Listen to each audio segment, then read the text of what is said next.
So I just finished the mash. The mash was about 90 minutes at 149. Anyways, the weather outside is like 29 degrees outside. So I did notice with my thermometers, they were kind of going up and down. So what I did was I striked in at 168, and it was about 140 for the mash. So I extracted that wort from there and heated it up and reinserted it. And the temperature did get back to pretty much kind of where I wanted it, but it did start to drop because of the weather being so cold outside. So now the mash is complete. So what I'm going to do now is start to sparge. So basically what I do is I'm going to do a fly sparge. So my grains are inside of here, my mash tun. So I'm going to turn, let's see, what am I going to do? I'm going to turn this valve on so I can ward off. Basically, I'd seen some advice online from Beer Geek Nation, Chris Stell. He was saying what he does, he just gets a piece of aluminum foil so that he doesn't disturb the grain bed. So that's what I'm going to do. So now I'm going to ward off. I'm going to really just turn this real low so that it doesn't like mess up the foil real deep. So make sure that that valve's off, that my sparge water's off. I'm going to open up the bottom of my mash tun so that that wort will come through the false bottom. Make sure the wort chiller's off, and go ahead and ward off. So like I said, there's the foil. It's basically just recirculating right now from the bottom of my mash tun and recirculating it and putting it on top. So that foil, all it's doing is just so that it doesn't disturb the grain bed, so that the bottom of it starts to make a layer on top of that false bottom. That way, once, like everybody says, once the wort starts to run clear, then you can go ahead and start extracting your wort and putting it into your kettle. So let that do that, I don't know, for a minute or so. And then basically what I do is, because I have just one pump, what I do is I just open up my mash tun bottom and circulate it into the kettle real slow. And I just literally grab a scoop of the water that's my strike water or my sparge water that I've got set at 177 right now. And I scoop it out and just set it on top, and then just start really sparge real slow. So as long as I keep a small amount of water liquid on top, then I know that I'm rinsing my grains real good. So I'm gonna let this circulate for a minute, and then I'll start sparging.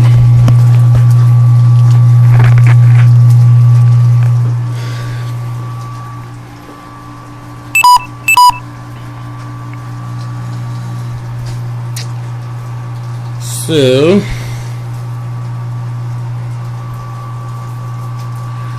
I guess that's probably good. So what I'm going to do now is I'm going to close this one and crack this one, and that's going to start extracting all my wort.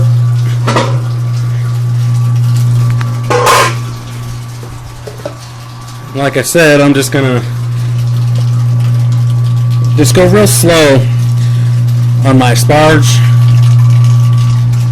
What I'm going to do is just, I guess I could take this, I made this paddle out of stainless. I thought it'd be a nice little accent to put the keg top, I can't remember what they call that, but on top of my paddle, which is it's a pretty cool little thing to be made by hand. I thought it was pretty cool. But that's that. I'll put that in the corner for a minute. And start sparging.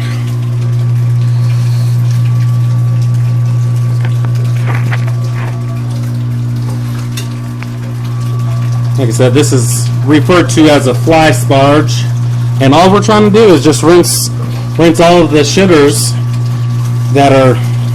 all the sugars from the grains, and put it into your kettle.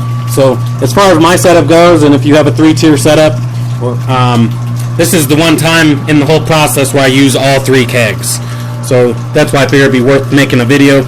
And I know from in the inside of this keg, looking at different parts on the inside, I know where 5 gallons is at, I know where 7.5 is at, because this is the 7.5 mark this is right at 5, 7.5, and this is at 10. So when I look at it inside, I know that that same mark's 10. So since this is going to be a 90-minute boil, and I'm shooting for about 5 gallons, I'm just basically going to put my water level right below 7.5. I know it's not real accurate. It's not the most accurate, and I'm thinking about maybe putting a sight glass in. I didn't really see anything online that's real cheap, so for now that's just going to have to be how it is. And I was kind of thinking about the last video that I made. I figured people would probably start asking me, well, how much did you spend for your whole setup, blah, blah, blah. And basically, you know, you go to online, go to Amazon or whatever, and YouTube, or I'm not sorry, YouTube, eBay or Craigslist or whatever, and you will find March pumps, depending on which one you get, for like in around the $100 range. Same thing for the heat exchanger. If you go to your homebrew shop, they got to make their money too, which I understand, but you know, if you're like me, you're trying to get the best deal possible, so they sent it to my house pretty much for, you know, $100. And then the other things I got on here are these big old burners. I got those at the homebrew store because they were the same price as getting them online, so I just bought those. I think those were about $50. Like I said in the previous video, a lot of the stuff that I've got was stuff from the job, like these ball valves, all the stainless. I didn't really have to pay for any of that. This is the gas line that I installed. That's my gas main from my gas meter outside. So basically all I did was I took my union apart, disconnected the gas, turned the gas meter off, and then I unscrewed a couple of fittings until I got to that 90, took that 90 out and put a T and a reducer and a 90 and some black steel and ran that into my gas line. And basically I just run a gas flex into the stainless, so you can't really tell unless, I know you've probably never seen a gas line made out of stainless, but I did it. It was a good idea. And then welded some nipples on, went into a gas flex and into there. So it saves me a lot of money by running in the inconvenience of having to go get a new bottle of propane, but it is cheaper for me to run natural gas, obviously, and the convenience of doing it. And typically, if I'm not making a video, I'll have the fan running in here because I know that gas can cause the carbon monoxide. You don't want to be breathing that. Which does remind me to turn this this gas on. So turn that gas on, try to get that thing up to a boil. Once that thing's up to a boil, then according to my recipe, I'm going to add 1 ounce of hollow tower hops at 4.1 alpha acid. So we're still sparging here. I know you can't hardly tell from in there, but my water looks like it's at about 4 gallons right now, so we're making pretty good progress.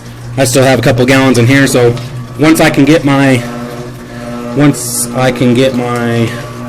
water up to, or my wort in my kettle up to about 7 gallons, 6.5, then I'll be happy with that. And you know, if I end up with too much water, I can boil for another 15-20 minutes to try to get some of that water to get out of there so that my gravity's where it's supposed to be. Or a big deal if my water is a little bit high, then I end up with more beer that's not as strong, but as long as it's not like a gallon too much, then it's not really that big of a deal. Because I'm just doing it for me and friends, so it's not like my beer needs to be, it's not like a big brewery where they have to have consistency every time. If this beer is supposed to be 8%, which it is, but it only ends up at 7, I don't really care that much, as long as it tastes good. So you can see with the fly sparge, you just keep that small amount of liquid on top. And it's pretty convenient, this setup that I've got, because, if I wanted to make this automated, I would have to get another pump.